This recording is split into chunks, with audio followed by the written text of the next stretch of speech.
Hi there, I am Alex Cunningham, and I will walk you through this Shopify tutorial step by step. If you're running a Shopify store and want to accurately track customer interactions, like page visits, add to cart, and purchases, then connecting the Facebook pixel is essential. In this beginner-friendly tutorial, I'm going to show you the fastest and most reliable way to link up your Facebook or Meta pixel to Shopify using the built-in Facebook and Instagram sales channel. By the end, you'll have powerful tracking set up across your store, ready to supercharge your ad campaigns and understand your audience better. Let's dive straight in.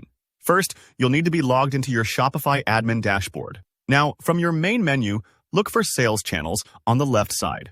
If you haven't already added Facebook and Instagram, just click plus to add the channel. Shopify has really streamlined this, so it's only a matter of a few clicks, and you don't have to worry about any code or technical setup. This part is important because integrations through Shopify's official channel tend to be more stable, and updates roll out automatically, keeping things running smoothly behind the scenes. Once the channel's added, go ahead and open Facebook and Instagram from your sales channel list.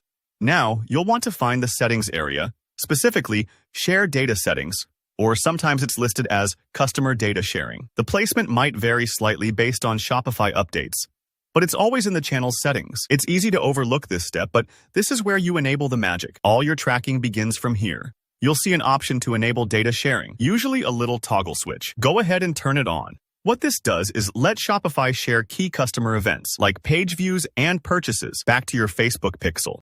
Don't worry if you see a few options or confirmations. Just make sure it's switched on and saved. Now, you'll be asked to choose your data sharing level, standard, enhanced, or maximum. Think of these like different depths of insight. Standard gives you basic tracking, while enhanced and maximum give you more detailed data for things like retargeting ads and better reporting. If you're just starting out and privacy is a top concern for your shoppers, standard might be enough. If you want more robust analytics and powerful ad targeting, especially if you plan on scaling up your campaigns, enhanced or maximum is usually worth it. Take a moment to consider which best fits your business. And remember, you can always adjust this again later. Next up, you'll get to the Select Pixel area. Here, you can pick one of your existing Facebook or Meta pixels from the list.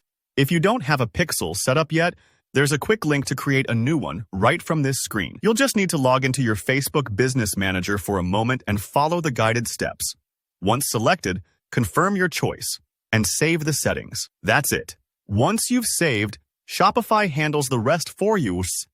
The pixel gets automatically inserted throughout your store in all the key places like your header, product pages, cart, checkout, and purchase confirmation.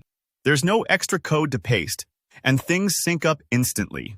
You'll start seeing data feed into your Facebook Events Manager, helping you optimize your ads and track exactly how shoppers are behaving on your site. If any part seems confusing, don't stress. Sometimes settings move around as Shopify or Meta update their channels, but the core process stays the same. And if you run into issues, Shopify's Help Center or the community forums are great places to check. That wraps up today's tutorial. If this video helped you, hit that like button and consider subscribing for more practical Shopify and marketing tips. Got questions about connecting your pixel or anything else e-commerce related? Drop them in the comments below. I read everyone, and I'm here to help. Thanks for watching, and see you in the next one.